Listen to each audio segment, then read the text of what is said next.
Demons Discuss bonus episode, the one with the shenanigans.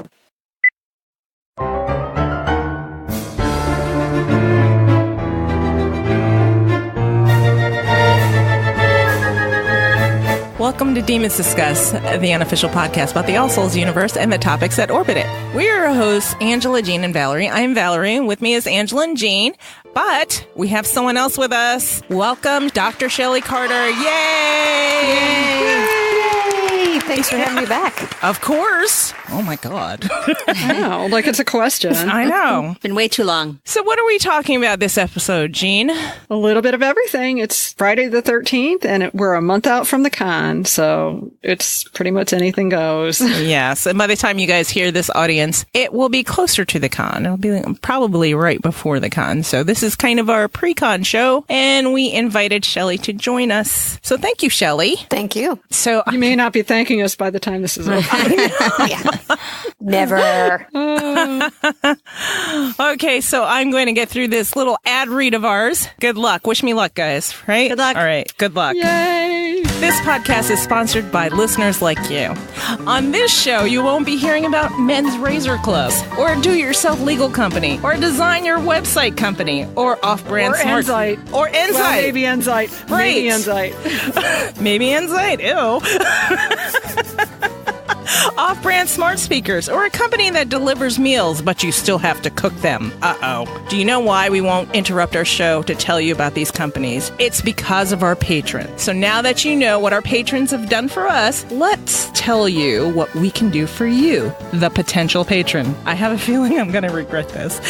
Jean, in your own words, why should listeners become patrons? Oh my God. In your own words. In my own words. Yes. Well, you'll get access to our after show, which comes on off weeks. And, that's pretty much a mixed bag. You never know what you're going to get there, but it's always hilarious and always informative, more or less. Also, swag. We have some of the greatest swag around. I mean, if you want to be a styling All Souls fan, you need the swag. So I have to say, our swag travels well, right, Yes. The swag travels exceptionally well. with photo proof, in fact. Yes. That's right. Tell us about the swag. Tell us about the swag, Shelli. So the swag that you can get varies by level, but at the top tier, you get this totally awesome handy-dandy tote bag, which can hold All Souls book, a phone, a wallet, whatever you may want to throw in. A flask. A flask, of course. And it travels exceptionally well and can visit iconic locations around the world. And you also can get a handy-dandy sticker that you can put on any type of paraphernalia, such as your iPad, should you be so lucky as to have a Macintosh device, Jean.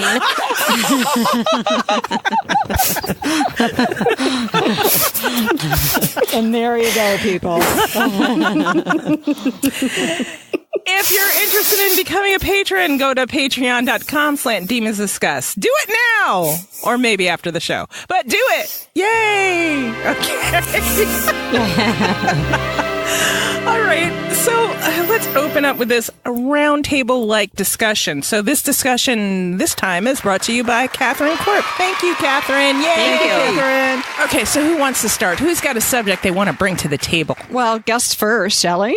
Oh, Lord. Now, mind you, this isn't your save it for the show. This is Yes. just anything else. Yes. Yes. Okay. So I am very much looking forward to the shenanigans that we will have in person in Philly. I will, as usual, take my hat off to Laura and company for the great job they're doing organizing everything, including the photo sessions. But I will say as more and more, specific plans are being made, I'm beginning to feel the personal crunch because I haven't started my talk yet. That makes four of us. Oh. Can you remind our audience what your topic is? Yes. So at last year's con, I talked about basically the science in discovery of witches. So we focused on mitochondrial DNA. And for this year's talk, I'm going to focus a little more on the science that we find in the Book of Life. So basing it around some of the discoveries that are going on in Chris's lab. I know Chris is a polarizing character. I will avoid all of that, but I will talk a little bit about the science. And I'm going to dig in particular into that piece of how can we have 3 different types of creatures and humans all being the same species. So that'll be the biology. Very good. Wow. I can't wait. It's going to be pretty graphic heavy. That's good. It's better than being pretty graphic. You better get to stepping on your presentation there, lady. I know. Oh, wait, if it is pretty graphic, then we'll make lots of money in the swear jar. Oh, not that kind of graphic. I meant like images. Leave it to Jean. Yes. I'm just trying to get us to Europe. There is that. Yeah. So, Jean, what do you have to bring to the table? What do I have to bring to the table? I actually have a couple of crazy theories for Shelli. Oh. Okay. I mean, I realize some of them may require diagrams, and I'm not looking for diagram level thoughts, just more of a kind of off the top of your head thing. So the other day, last week, we were talking as one does in the chat box, and the question came up is, what happens if you try to make a vampire out of somebody who is heavily pregnant? Okay, off the top of my head, I would say you probably would get a vampire baby as well, because, I mean, if we think of the chromosomal changes that have to go on and I can't come up with any gut reason why they wouldn't cross the placental barrier. I mean, a lot of viruses do. If we take, for example, Zika, we know that has an impact on a developing fetus. But then if we take that the next step further, is it going to be like a never growing baby? I don't know. See, that's where we start getting a little bit more into other people's mythos. And we were worried about the hazard of eternal pregnancy too. Yeah. Yeah. Oh, that's a good call, because that was something that I know has been discussed in like the large group before. Yes, whether or not a female vampire could be impregnated by a male weaver. And my take on that actually is no, because the vampire physiology and hormonal changes are probably going to be so slow that you wouldn't have the cycles necessary. So yeah, you might be internally pregnant. Oh my God. Right. Could you imagine? No, thank Which you. was why we were pondering the question, because it sounded like something entirely awful and something stupid Matthew would do. Impregnated another vampire? No, try and change a pregnant woman. I don't know that I could see Matthew doing that. I think he probably has, like, the sanctity of life is maybe a little too much for him. Well, I'm just saying, if he thought it would save the baby. Oh, yeah, that I could see. So. Yeah, so he'd have kind of a war of the impulses right there. he would Which have sums him up in a nutshell. Yeah.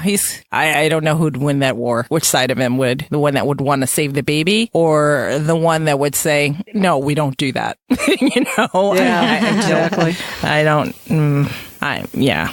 know. Plus, he's heavily Catholic too, so there's that too. Can of worms, in other words. I know. Thanks, Jean. It's my gift. As always, more questions than answers. Yeah. That's good. Keeps the brain healthy. Yeah, it does. It does. Angela, do you have things to bring to the table today? Just thinking about the con and our last shenanigans, as our title refers to, what are we going to get up to? Okay, now our panel is Friday night, the first night of the con. Shelli's, unfortunately, is Saturday. I shouldn't say unfortunately, it's Saturday. But hers is in the afternoon, so we can sleep in. There is that. But I'm thinking of the four of us. What shenanigans will we get up to? We'll have to find a new location to wrangle a bartender to give us souvenirs and drinks. And yes. I think I may have a couple places in mind. I can't I have been doing some research. You sure have. Yeah. Yes. You sure have. I can't wait. And I also can't wait we have so much brewing on our front that people don't know about. We refer to it from time to time, but it's just so much on the horizon. And I can't wait to finally, gradually unleash some of it. Exactly. This sounds intriguing. You heard it here first. I'm sitting here, and I talk to them all the time, and I'm like, do I remember these conversations? What are you talking about? I'll ask you after. I'm like, what are we planning? Oh Oh my See, goodness. it's like the time I asked my mom if I could roller skate in the kitchen while she was napping. And of course she said yes. So that's when we hit Val. Val, can we do this? Catch her when she's What do you sleep deprived. Yes, sure. Yeah, Let's well, do especially it. when I'm sleep deprived. You caught me on one of those days. I am sleep deprived because I just came off a round of midshifts and I'm going on a round of midshifts. But fortunately, I had another day to catch myself up. So I was able to wake up at a decent time today to be with you all. Yay. Yay. What do I have? Okay, so the thing I'm bringing to the table is it's a very sciencey question, and it's been bothering me ever since I've read this trilogy, and I've never gotten a straight answer, and I might have asked Deb about it in the big group back in the old days, but okay, here it is. Shelli, and I want your theories. And you other two, don't worry about it. You can chime in too with your theories. Okay, here we go. Vampires' hair grows really slow, right? Mm-hmm. However, their skin heals really fast after an injury. Mm-hmm. How is that so? Okay, so let's. I'm gonna talk through this one as I'm like this is almost stream of consciousness. Just so you know, everybody buckle up. Okay. Okay, so let's think about normal humans. Our hair grows fast. Our skin does not. Okay. Now let's think if we are considering whatever mutation led to a vampire, since we know from the Book of Life, vampires are just an offshoot of humans. Right. A mutation that would contribute to success, longevity, reproductive success, however you look at it, is going to offer an advantage over the original species. So my speculation would be, the rapid life cycle of, for example, hair and nails in a regular human, that is just then put towards a more advantageous scenario, which is the healing impact. So skin, blood regeneration, that kind of thing. So the same underlying mechanism, but it just becomes activated in a different cell type. Okay. So yeah, go ahead. So what you're saying is your new skin cells grow faster. Your hair, which is the hair that we see on our head, which is actually the dead cells as it pushes out. Right. Your hair dies slower. Correct. Okay. That actually makes logical. It's logical. Right. I mean, see, that's the thing. None of the things that Deb suggests in the books are truly outside of normal biology. She just takes them another step, or she puts them into play in a different fashion, which is really how evolution and biology work, if you want to think about it. Nature doesn't recreate, it just repurposes. And to take it a step further, so the tattoos that don't last on Galaglass, it's because the skin regenerates so fast is what we're suggesting here. Okay. Yeah. Well, that ends that question. Thank you. That was You're good. welcome.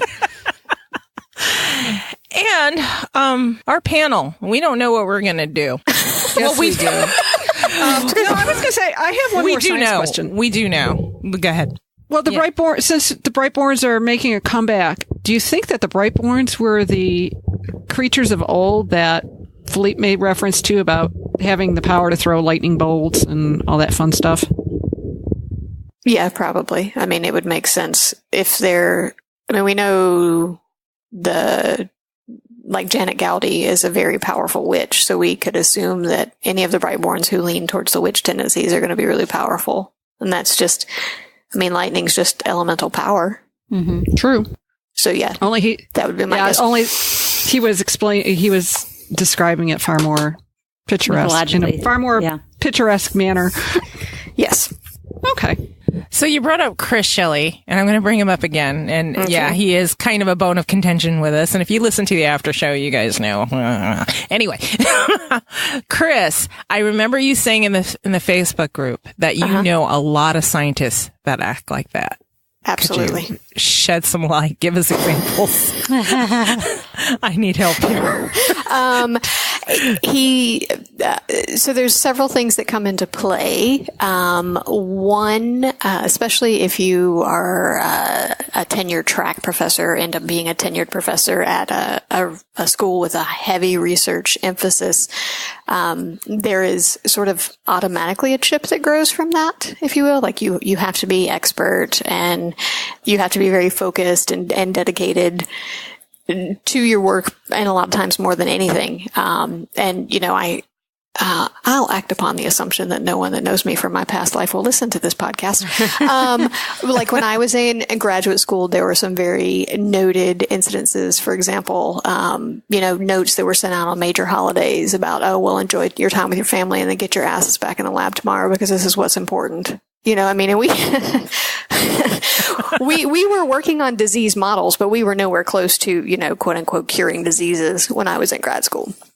Right. Okay. So they're kind of like federal judges, attitude wise. Probably. Yes. And the nickname thing, like in my lab, we all had nicknames. Nobody went by their real names. What was your nickname? Why is that? It's just like to create camaraderie or? I don't know. I don't know if it was a camaraderie thing or if it was, it could be a camaraderie / controlling thing. Like we didn't nickname ourselves. We were given a nickname. Right. Your identity is the one I give you. Exactly. So oh, that's creepy. My nickname was actually Elf, like one of Santa's elves, because early in my grad school days, I was sitting in a red Barcalounger in my advisor's office, and someone walked in and said, "You look like one of Santa's little elves sitting in his chair." I can see that, though. Yeah. Wow. That sounds forced, though. That sounds forced. Like, you must have a nickname. It's going to be Elf, because that's the first thing I saw. Yeah. I suppose amongst friends, it's a lot of fun, but like when it's the professional people that you'll be working with your whole life, that's kind of not the moniker that a redheaded female wants to be stuck with her whole life in a male-dominated profession. Exactly. Bullshit. It's bullshit. Well, if I'm to be fair to Chris, I'm going to find myself in a moment of being.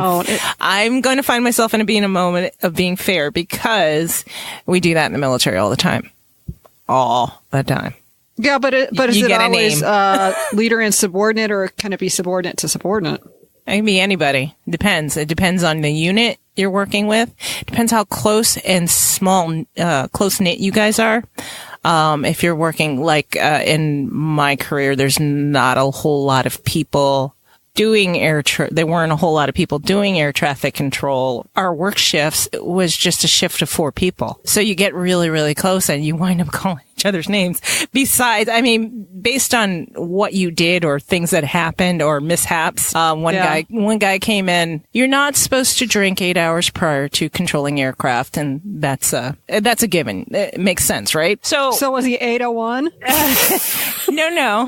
He came in smelling like air freshener one day, and we had seen him at the club the night before, and he got the nickname Glade after that, after he was summarily sent home, told to sleep it off. But yes, his nickname was Glade. I think he's still known by that, and he works in LA Center at an FAA tower. Was that because of the gin coming off of his skin? I don't know. He sprayed himself with air freshener. No. That is not helpful. No time to shower. No time to shower, so I think I'm just going to smell like I pickled myself in a bottle of gin. This is a really brilliant idea. Oh, my. He should have gone for the pine cone scent, right? Right. No, he went for the flowery, whatever it was in the early 90s, whatever the popular scent was. It might have been like a fresh linen or something. Yeah, linen or fruity peach or some stuff. Oh, good. Yeah. Good God. Whatever he could grab in the bar bathroom, probably. Yes. So he wound up with the nickname Glade. And yes, he does work at LA Center to this day. Well, if he was smart, that would have been the precursor to Axe. Axe body spray. That's a crime against humanity, okay? Those of you with teenagers know what I'm talking about. Mm-hmm. Teenage boys specifically. They don't make it for girls. Girls have that Bath and Body Works crime against humanity. Yeah. No, I haven't ventured into that place in years since they discontinued pretty much all I liked. That's what they do. They figure out exactly what you like and they discontinue it. Well, it seems like they discontinue a lot of the popular stuff. Creamy coconut was my favorite because it just smelled like coconut. It's just... Oh, I like the key lime. That one was nice. And coconut lime verbena. That was good too. That was really good. That one you still can find. I see it in hotels and the shampoo all the time. Yeah, but you can't buy it in the Bath and Body Works Yeah, they store. don't offer it retail. And then they had that really nice sandalwood rose. Yeah, that which one was good. Apparently was expensive to make, so they got rid of it. Well, yeah. So I no longer shop there. I know. Anything else? Yeah, I mean, since we're just talking. What about our write-ins? Our write-ins. I was going to say No one, that for housekeeping. no one had questions for her? Oh, okay. Yeah. Or I was just going to say that. All right, for let's sit in housekeeping. silence and wait for housekeeping. Yeah.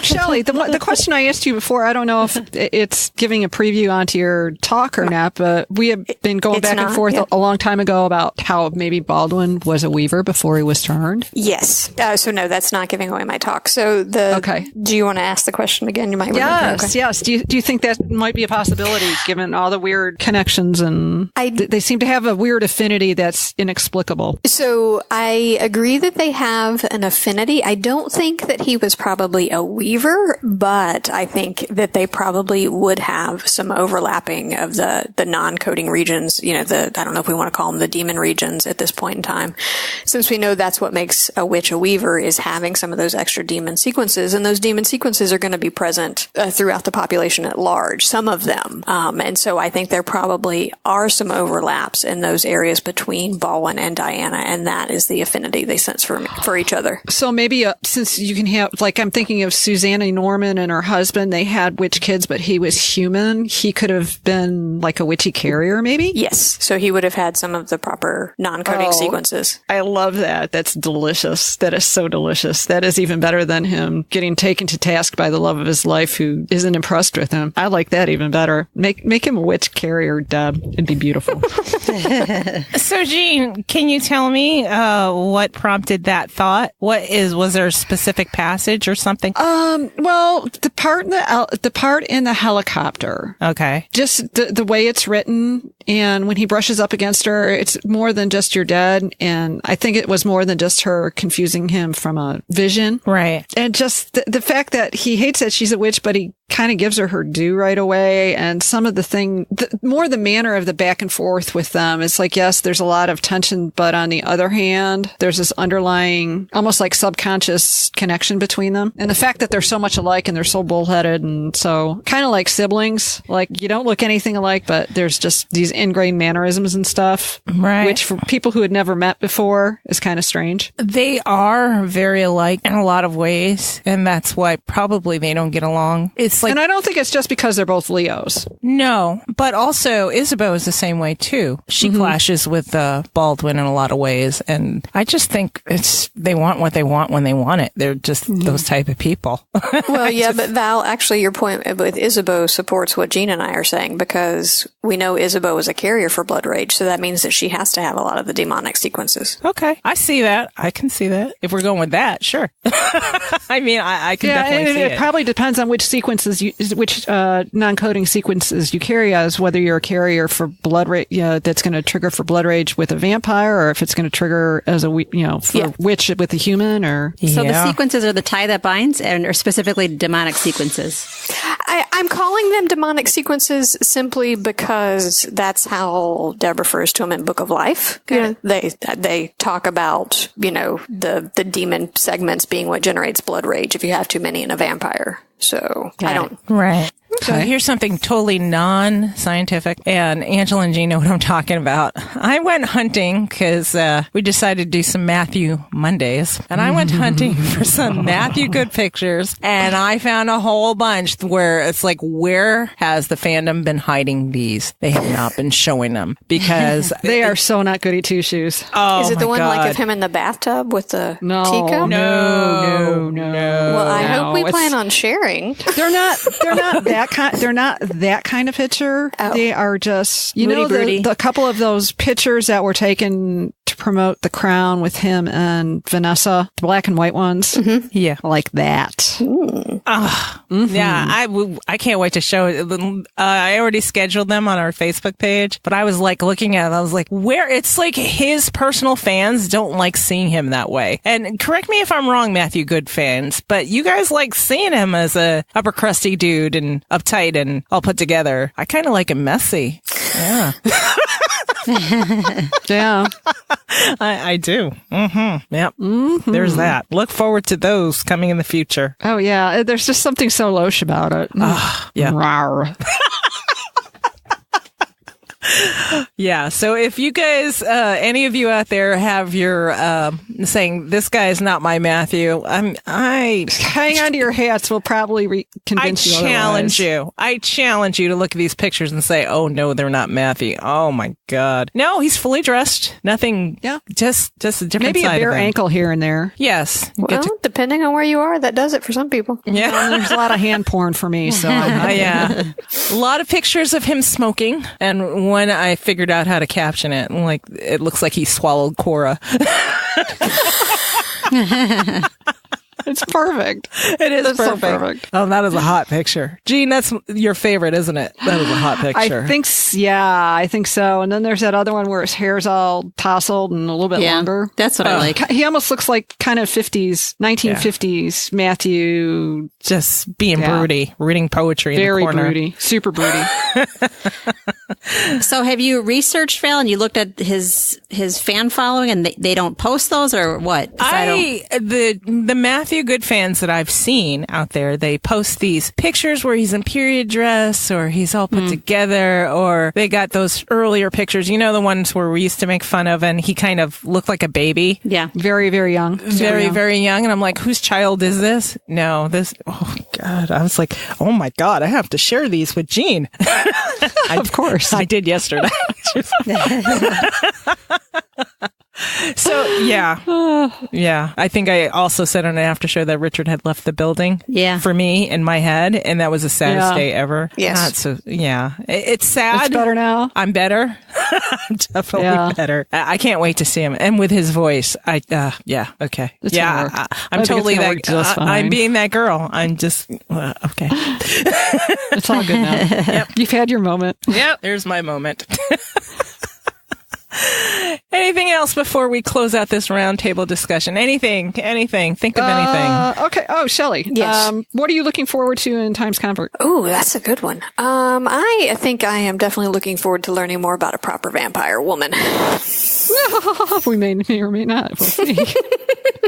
I think I'm beginning to think that a proper vampire woman is you need to act appropriately improper, or I should say improper in a timely and appropriate manner. You need to know how to time your improprietariness. Yes, improper. Yes, I still think it's a myth. Properly improper. I do too. I would say I don't think there's a definition. I think it's when, as we always say, govern yourselves accordingly. So I think improper or proper, however you want to govern yourself according to the situation. I think it's just something people say. I think it's exactly a myth too. I think it's a myth. Just like in the 50s, how you were supposed to be as a housewife, and they were all popping pills and. I think it's a dig too. I think it's for when vampires like Varen say you're not a proper wife or you're not a proper vampire wife. I mean, you can't define it, so it's always going to be elusive. Yeah. What exactly? You're not is a acting the way I think you wife? should be acting. Right. Yeah. Can someone send me the checklist, please? Because I haven't seen her or him. Well, if we're going to be, non-gender specific, her or him, proper vampire spouse. There you go. One more roundtable question. Okay. What is everybody looking forward to the most at the con? Friday night. Friday night. Party hunter.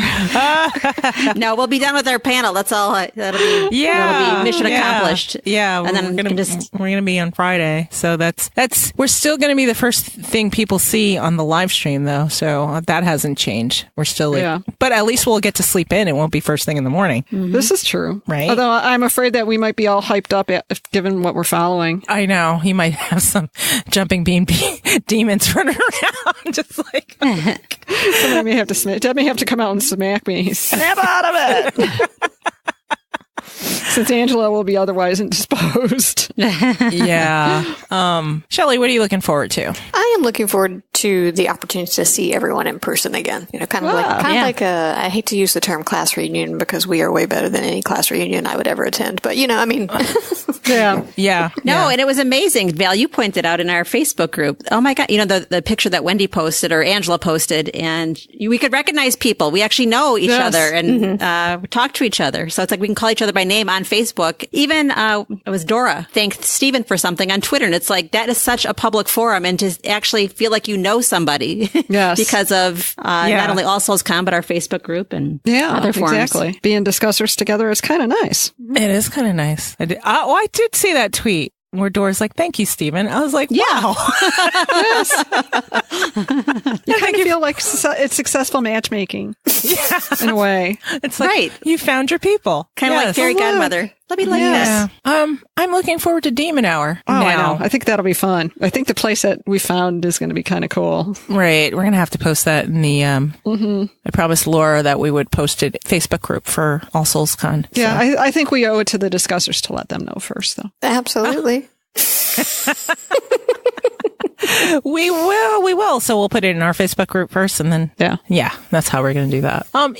That place you picked out just from the picture, I was like, oh yeah, this is definitely where we'd hang out. I mean, it's not quite the Green Door, but it's Philadelphia. It'll do. I think it will do. It's indoors though, so there's air conditioning. Yes. So we won't be melting. That's important too. All packed onto the outdoor patio in New Orleans in September, sweating. Yeah. Oh yeah. I really thought it was going to be cooler. As Deb said, we were properly ensconced, at least for the signing portion of the sweatathon. Yeah. Yeah. Under the umbrella, it's still hot as fuck. Yes. Monopolizing that one comfortable couch. Yeah. But yeah, I'm how looking we forward roll. to that. I am looking forward to, are you guys going to carry me up the rocky steps so I can take a picture to look like I ran up there? I need to do that. Maybe. Okay, cool. I can just about do it by myself. I don't know about that. I'll take a picture of you coming up. Yeah. I don't know that I can aid You and mean assist. crawling? I just need to do that. That's just one day. I know there's other activities around it, but my main focus is Demon Hour, the 2 days of the con, and we're leaving out pretty early. We're leaving out Sunday. Sunday. Yeah. But we are coming in on Wednesday, so we are going to spend some time. I just want to see the love statue. Yes, that too. We're going to take all the pictures around all the things and then go back in the air conditioning. Exactly. I think this may be a craft beer trip this time. It's definitely not an absinthe trip. Yep. No. I think a pub crawl is in order, honestly. Oh, I think that's easily doable. Yeah. Yeah, so we'll do that. Anything else, anybody, before we move on to the next thing? Yeah, going once, going twice, sold. All right, we're out of here. We are going to do housekeeping. Housekeeping.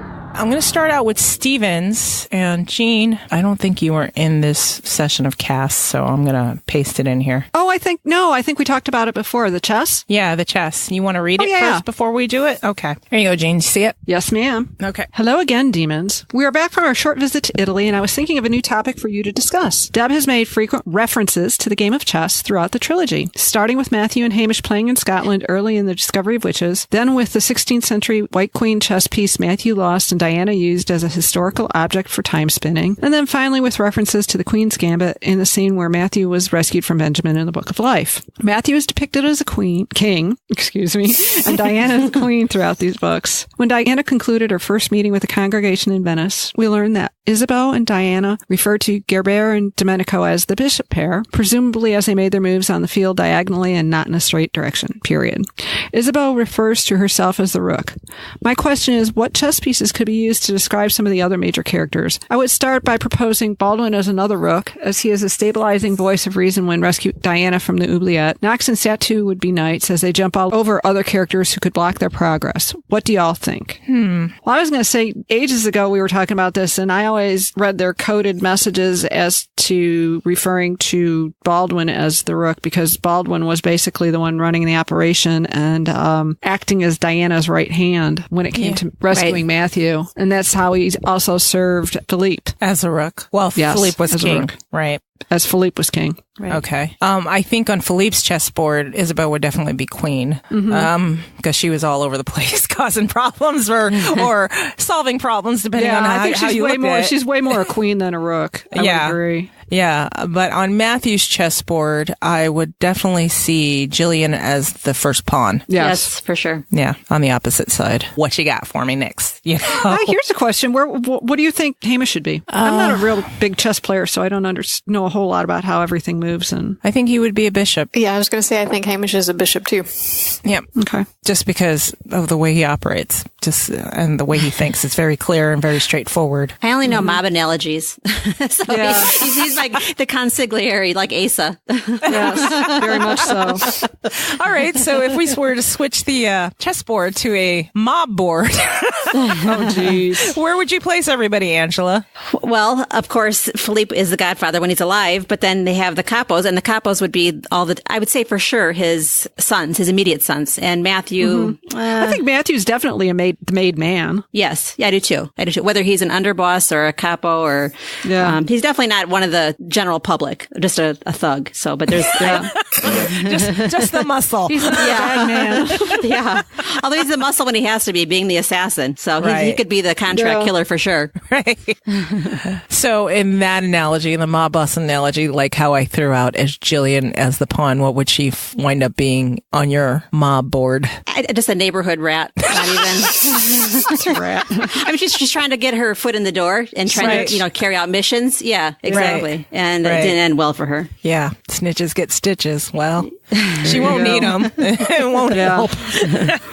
That won't help there. Yeah, I don't think she would deserve that's too much work with a concrete block and in the river. Yeah. I mean, but look at Ransom. He runs the nightclub, the Bada Bing nightclub. Oh my God. Fills it with his savory and unsavory people. Right. So who's Joe Pesci in this scenario? Joe Pesci. Oh, he was the wild card, the loose cannon. So. Oh God. Oh yeah. Joe.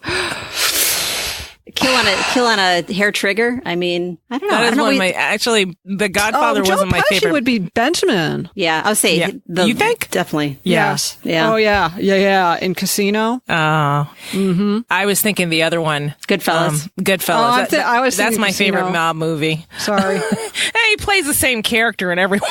He does. He's pretty much the same one. So, Steven, look what we did to your little scenario. We turned it into a vampire version of The Craze. Okay. So now we have a speak pipe message from Angela. Thank you, Angela, New England Angela. And I will play it for you all. Hi, demons. Hi, Shelli. It's New England Angela, and I have a question for everybody in the room right now. Basically, if you were stranded on Mount St. Michel with no end in sight, with two characters from the world of All Souls, who would you choose and why? For me, it would be Matthew because, well, we drink a lot of wine, and we know that he probably has a secret wine cellar hidden somewhere on that island. And then I'd definitely be able to get to the bottom of all of his secrets because we know how many secrets Matthew has. And if there's no end in sight, imagine all the secrets that he could be hiding and telling me over many, many bottles of fine, fine wine. And then the second one, well, Gene will agree with me on this one. It's got to be Baldwin because, it's all about the D, Gene. And, a girl has needs. So can't complain there.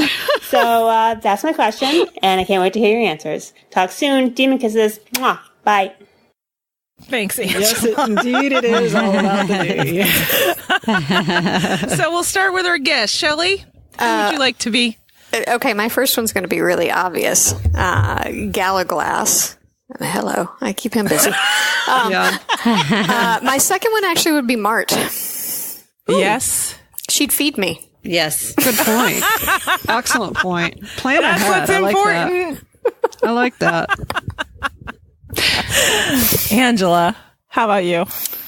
Can I have three? Sure. I mean, since we're making it up. Yeah. Right. We're demons. We changed the rules. Yes, I would want, and this is unusual. My first two reactions were Baldwin and Pierre because I'm the Libra. I got to have both because no doubt I love Balance. Baldwin.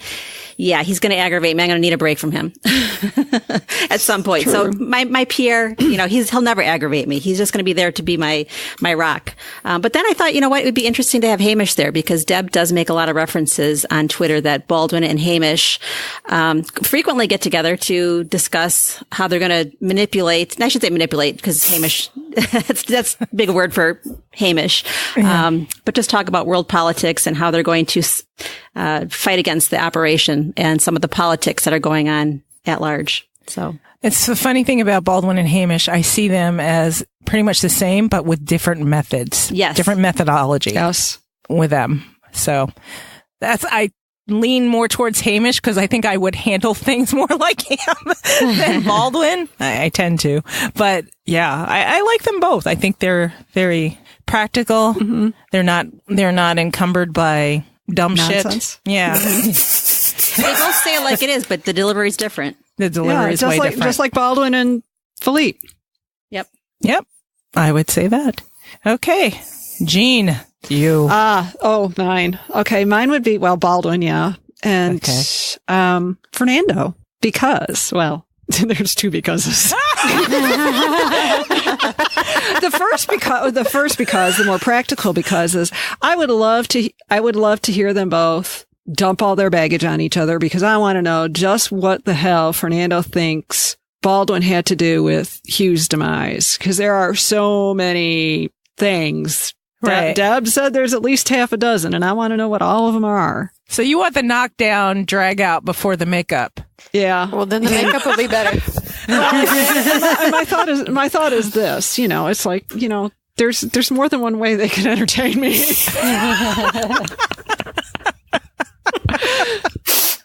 Either in an observational capacity or in a participatory capacity.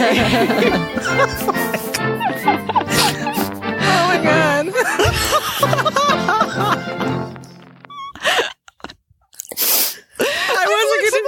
I wasn't gonna do this today.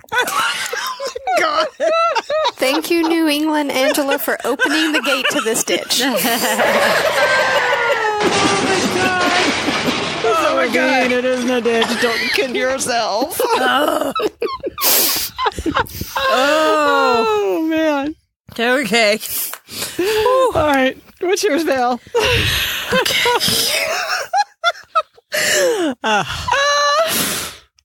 Did I pee myself? No. Good. Okay.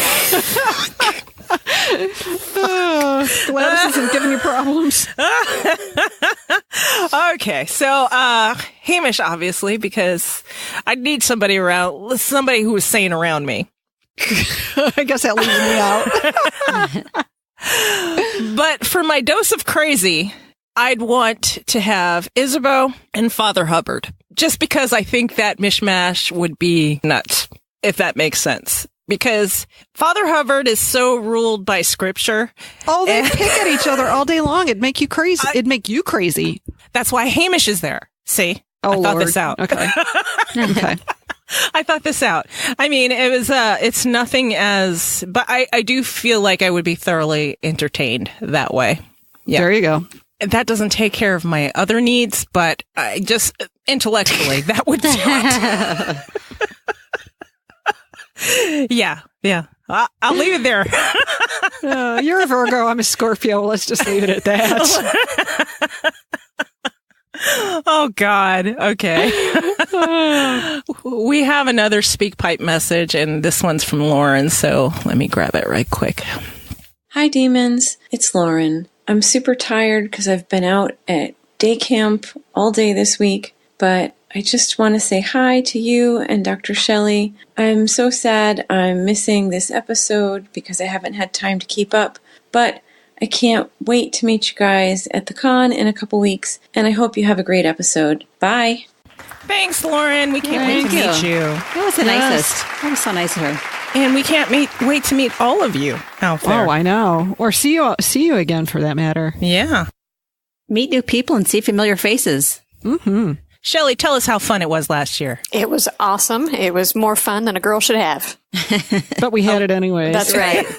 I'm going to do it again. Well, do it again.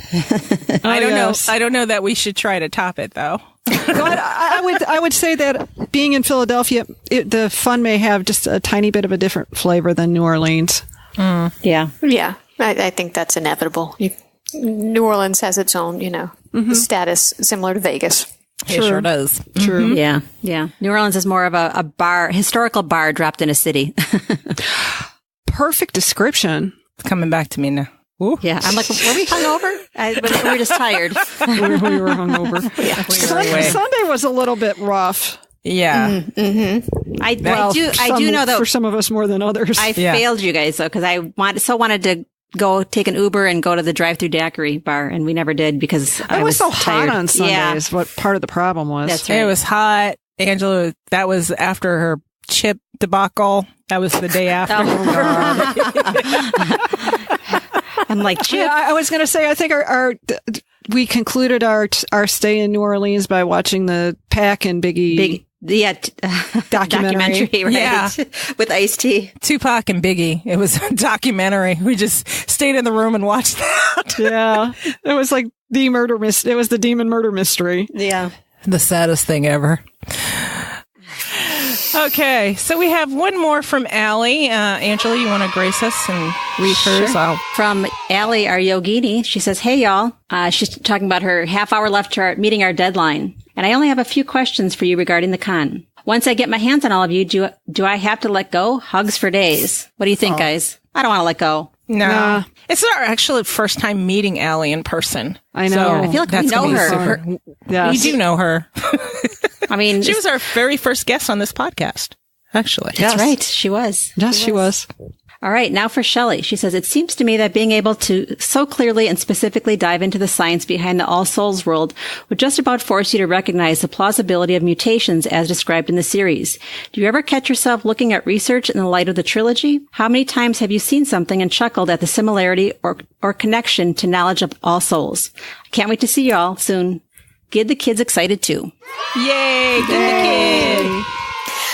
So to answer her question, absolutely. It's kind of humorous. Actually, last year, right before the con, I came across a paper that was just published about the rapid mutations that showed up in the last woolly mammoth population. Basically, when the population collapsed and there were just a few woolly mammoths left on this one island, the samples from those fossilized remains versus remains from when the population was all throughout Europe show a lot of different mutations. And so that always makes me think of what Matthew is digging into, and trying to find, what's leading to the decrease in creatures. And also as he sees, like witches losing their power, if you will, or not being as powerful because those portions of the DNA aren't needed anymore. So there's just rampant mutations working kind of the other way, to the detriment of, the same way to the detriment of creatures, just like some of these mutations work to the detriment of the last woolly mammoth population. So yes, because I'm a dork like that.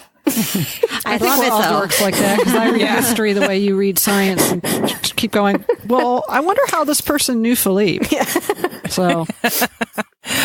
Yeah, we follow our own little rabbit holes and wind up somewhere. Yeah. We have to pull each other out. I'm always shocked, though, whatever comes out of Shelli's mouth, the woolly mammoth. I did not expect her to be talking about that. I know. I mean, blonde people maybe, but the woolly mammoth, that was... What was the last one? The horned... Spadefoot toad. Yep. Yes, that's it. And the one... horned frog is the mascot for Texas Christian University. You're rubbing off at me, Jean. Yeah. And the moth. What was moth, that? yes. The moth. The Peppered moth, yeah. Oh my God. I was like, my brain just exploded. Oh my God. That was me just now. I'm like, the woolly mammoth. Wait, I didn't hear a word she said after that. Yeah, it's like, wait, what? Oh, okay. Clean up. So, Allie, I hope you got something out of that. Yes. Besides just head exploding. Yeah. And we'll see you on the 10th.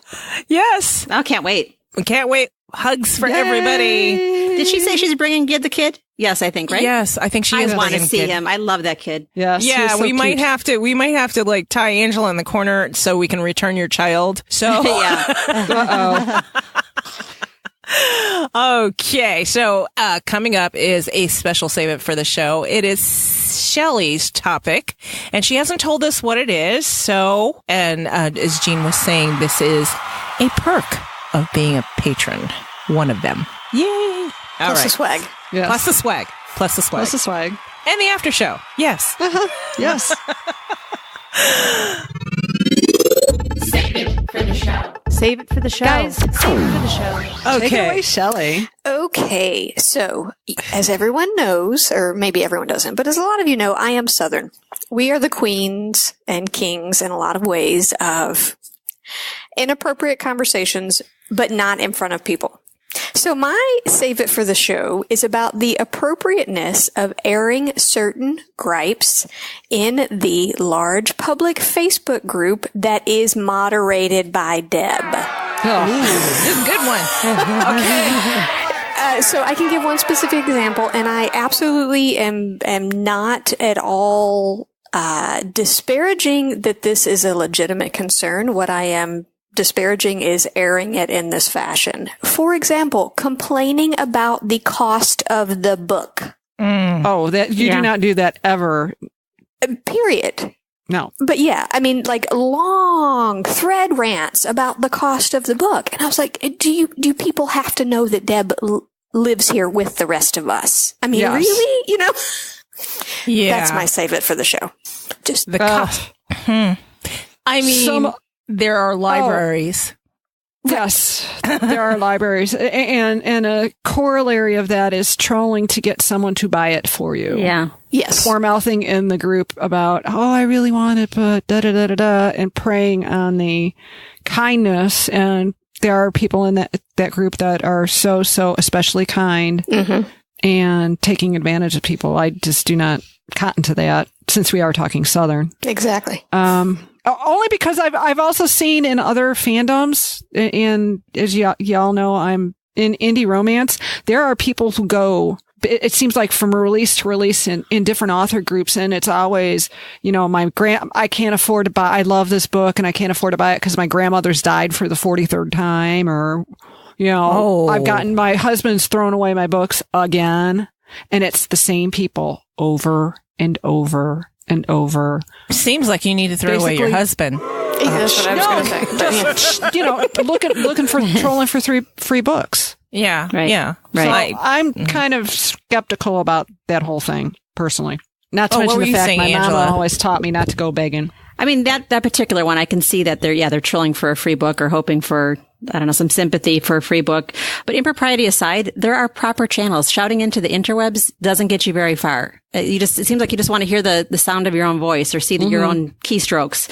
But there's proper channels to write in or to, I had a boss, and it still holds true even as a parent. Don't tell me the problem. Tell me the solution. What do you got? Yeah. Yeah. That's true. And another thing Shelli brings up as far as it being Deb's house is the almost glee people take in pointing out, especially with World of All Souls, pointing out the problems. Right. Yeah. It's like, you know, okay, there's mistakes in there. We all know it. But to constantly bring them up. Well, and I mean, at the end of the day, for all that we put Deb on a pedestal and the other authors of the World of All Souls on a pedestal, they're still people. Yeah, I mean, there are some other very well-known authors who have been writing much, much longer than Deb. And, you know, in one particular case, I know an author forgot 3 books later which arm his main character had lost. And so for like half the book, he has the other arm. You know, I mean, That's not a continuity editor. Yeah. Right. But yeah. Oh, that's funny. Bygones. It's magic. Yeah.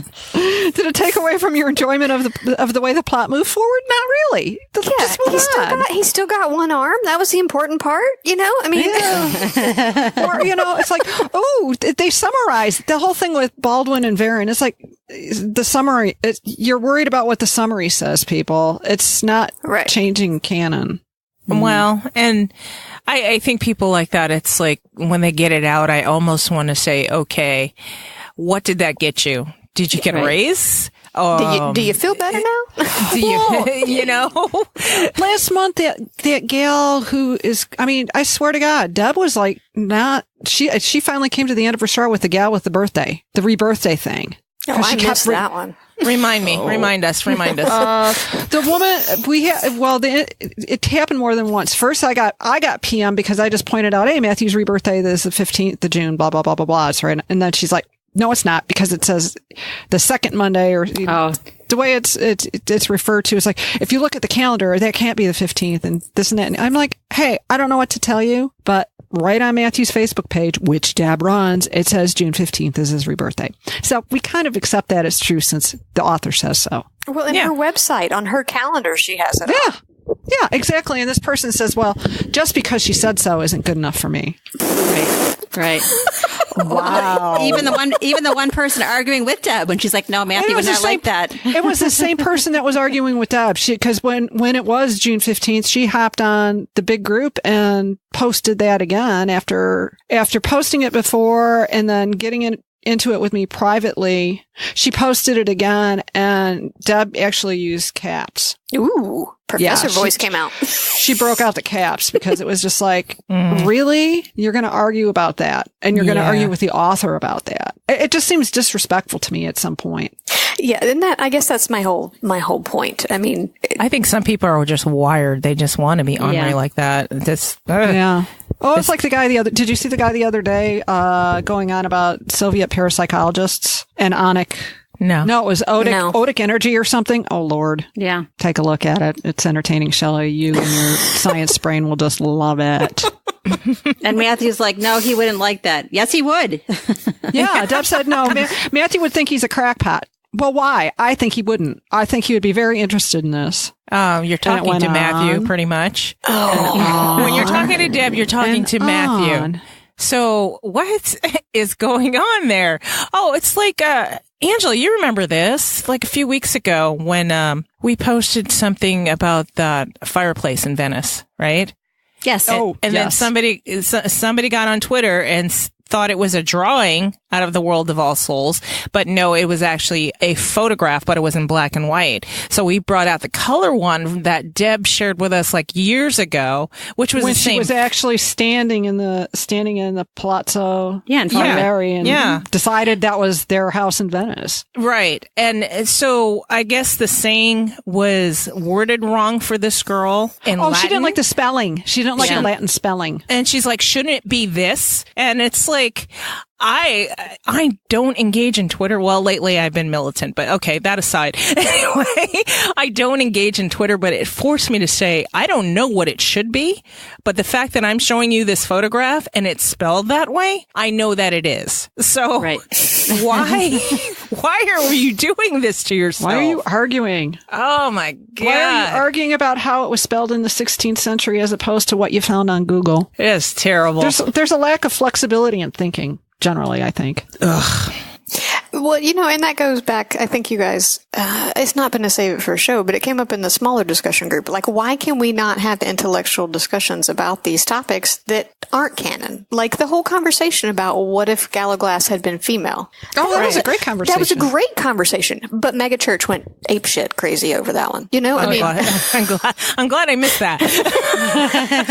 Well, because then people are pulling out, if I was Deb, I would be mortally offended that you would say that. Why? Oh, yeah, that was the big one. It's like, what are you doing? Da, da, da, da. It's like, it's just, we're not saying she should have. We're just saying, well, we're playing what if people. Right. What if, hypothetically? Because we used to play what if all the time. Yeah. Well, it was smaller then. When the group was small. Yeah. Yeah, when the group was small. We did that all the time. So we had her repost it in our Facebook group. And we had a lot of fun with it. We had a lot of fun with it. I mean, Galaglassina, my attitude would not change towards her. I still think she would need to shut the fuck up when it comes to telling Diana. If she would have been female, I think she would have. She would have had more. She would have not. She would have seen the danger in oversharing. Just because she's female? Because I think that's more of a personality thing. Well, I think it was. She would have been. I don't know. Maybe I'm just saying. Generally speaking, women are not raised but conditioned to be a little more intuitive. I think she would have been better at saying there was absolutely no utility in the sharing. Yes, and so why bother? Yeah, maybe. Yeah. I can see that. It's not going to fix anything. Right. I'm curious. It's probably going to make things worse. Right. I'm curious if readers, I don't know, even 20 years from now, they pick up the book, he'll have a different view on that. I mean, just because, even pansexual, it's a person. If you're attracted to the person's intellectual, if their physical appearance, I wonder if readers have a more open mind 20 years from now. Yeah. Yeah. Yeah. That was from Lisa, right? Lisa, yes. Lisa C. Thanks, Lisa. Shouts, Lisa. Thanks for that. Yeah, I was like, really? They gave you a problem about this? Okay, let me tell you about what I think of Gallo-Glassina versus Gallo-Glass. She should have still shut her fucking mouth. And that's my thoughts on that. Yeah, That's true. So, Oh, anything else to add to Shelli's topic on the Save It for the Show? Anything else? don't curse in Mom's house. Well, apparently cursing is more permitted now in Mom's house. I think that was a miss. I think they missed it. Oh yeah, probably. I think it was an oversight because I think at this point it's so meme intense that they're not. I think they're burned out on all the memes and just leaving them alone. Because people have been getting very like, well, I put this up and you took it down. It's like, what was the 15th time somebody posted it? So we took 14 of them down and one of them was yours. Get over it. Yeah. You weren't the first. So yeah. Yeah. I do. I have to say this in their defense. The admin team has got their hands full because there's a lot of members in there. Hard. I mean, and they are definitely working hard. Things have gotten a lot better, honestly, yes. I think in a lot of ways. Yes, definitely. All right. So last thoughts and things we can't let go of after this. So start thinking about your last thoughts, guys. Find this show wherever you listen to your favorite podcasts. Contact us. We are at demonsdiscuss@gmail.com. Leave us a voicemail, 360-519-7836. Or leave us one on SpeakPipe, speakpipe.com/demonsdiscuss. Hit us up on social media, and we are at Demons Discuss or at Demons Domain. Join our Facebook group, Demonic Discussers. The keys to get in are in the show notes. And if you're listening on your mobile device, click the description. It'll be there too. Become a discusser. And there are 2 ways to do that now. And if you're in the U.S., text ADOW as in ADOW, as in a discovery of witches. So text ADOW to 444-999 or visit demonsdiscuss.com. Scroll down, fill out the form, and spam our code, and that's it, you're a discusser. Visit our main site, demonsdomain.com, to see what we're up to. And if you like what you hear, leave us a 5-star review on Apple Podcasts. Keep Angela alive! What's your last thought, Shelli? So my last thought is how dynamically eclectic this fan club group, whatever you want to call it, is, and what like wonderfully interesting people are part of it. Not just, it almost sounds like a joke if you say, an air traffic controller, an auditor, a lawyer, and a scientist walk into an absinthe bar. But, like that kind of group is what we have in the fandom. And I just think it's great. And I love that everyone plays to their strengths in discussing the books. And as a result, we get a much richer experience. Yay! I love that. Yeah. I almost want to cry a little. That's so sweet. I felt my heart wiggle. I know. I heard a crackling sound. I think it was mine trying to move. Oh, okay. That's awesome. That is awesome. So, Jean, what's your my last thought? Yes. My last thought is that Matthew's wizard barber must have been a hell of a marriage counselor. Why do you say that? I'm scared, but I'm still going to ask it. Why do you say him his beard back? Oh, God. That's assuming she ever got used to that beard. Well, okay? I'm just saying, beard restoration probably has saved many a marriage. I don't know. Depends. It depends what you're into. I mean, some people think beards are itchy. I'm just saying. Oh, God. She's getting all intellectual on us here. I'm with you, Val. Stay away from me with the beard. Oh, my gosh. All right, Angela, what's your last thought? Well, now that's stuck in my head. How could it not be my last thought? But no, I will say this is our pre-con episode. So as soon as we get back from the con, there's going to be a lot of magic to be made. And oh, dear Lord. We know what's in our inbox right now, what things are on the horizon, and that we're going to be able to share with the fandom and indulge them a little bit. So So I'll leave it at that, but I can't wait. Yeah. No, that's just not nice. We do know what's in our... Okay, thanks, Angela. I was going to wonder I was like, what is she talking about earlier in the episode where you were saying, we have so many things in the works? I was like, what things? Okay, Wait, now what? I know. What? Huh? I got it. I'm there. Okay. And I was just talking about you, even. What? I mean, not this time, but the designs of things. Oh, yeah. And, We got some designs. Yeah. They're happening. Oh, okay. So my last thought, as I rolled out of bed and there was a certain balloon flying over distant land.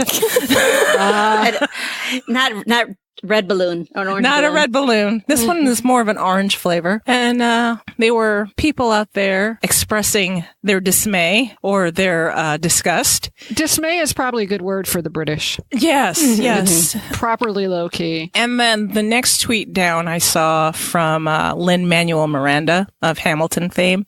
And I was like, oh, this is nice. And what he said in this tweet, he said, good morning. You're burning up. Apply kindness like a cool washcloth in the back of the neck. Walk away from your screens every 4 to 6 hours. Liquids, popsicles, kindness, rest, and love. I thought that was great. I was like, I'm not a mushy person, but okay, Lin-Manuel Miranda, you got me.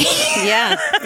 It's sound advice. I love his Twitter feed. I do too. Someone I think recently referred to him as like the grown-up Mr. Rogers. He is. Yes. And it's very nice. Yeah. Has anyone seen that preview, by the way, for Won't You Be My Neighbor, Mr. I want to Rogers see thing? it. I want to see the whole Everybody movie. that has seen the movie has had wonderful things to say about it. I saw the trailer and I cried.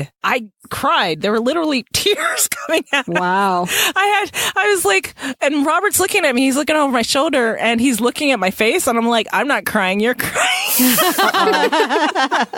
This will make you cry too. Oh, what? 12 Russians have been indicted for DNC hacking. Oh, It's Mueller time. Oh, well, that won't make me cry. Give me a headline. There's actually an outcome, though. I mean, it's just like headline after headline. I want results. Yeah. Well, the indictments have been served. That's the step in the right direction. Yeah. And mess with our elections, will you? Okay.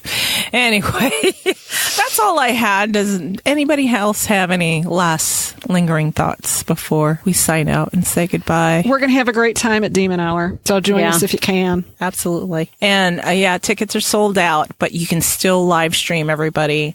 It is allsoulscon.org/tickets.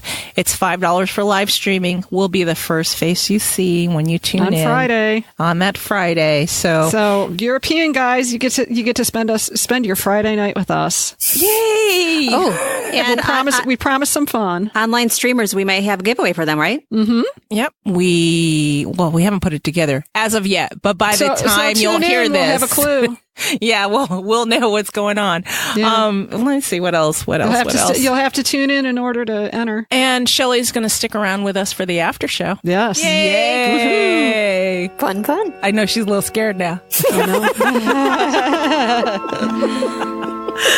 Kind of scary. On this note, let's say goodbye, everybody. Bye. Bye. Bye. Bye. Demon kiss. Mwah. We'll talk to you next time.